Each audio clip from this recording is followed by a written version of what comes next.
我覺得咧，而家香港都係變咗好多，即係以前咧，即係覺得即係自由自在啦。而家咧，一喐啲就話咩國安法又成咁樣，其實政府會唔會覺得太多啊？即係我哋啲小市民其實都係想過翻啲自由又安穩嘅生活啫。爸爸，我明你嘅憂慮啊，但係你記唔記得前幾年嘅暴力事件啊？嗰陣時我返學都要兜路啊，就係因為驚同人發生衝突。你睇下而家道路安全咗，我週末同同學出街嘅時候都放心咗好多。冇錯啊，老公，你仲記唔記得前幾年茶餐廳俾人打爛玻璃嗰件事啊？阿仔講得啱，而家有咗國安法，治安又好咗，連樓下陳師奶都話佢哋個女唔使驚返夜班啊！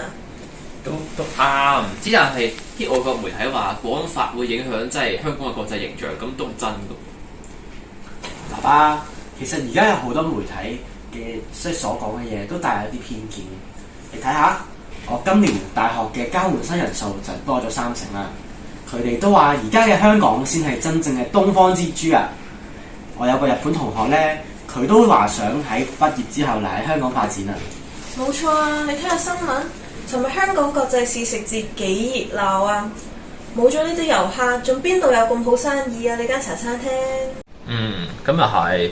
如果香港人安居樂業，阿仔有更加好嘅發展，咁我間茶餐廳係多啲人流，咁啊真係要慶祝下嘅。好，嚟乾杯！祝香港繁榮昌盛！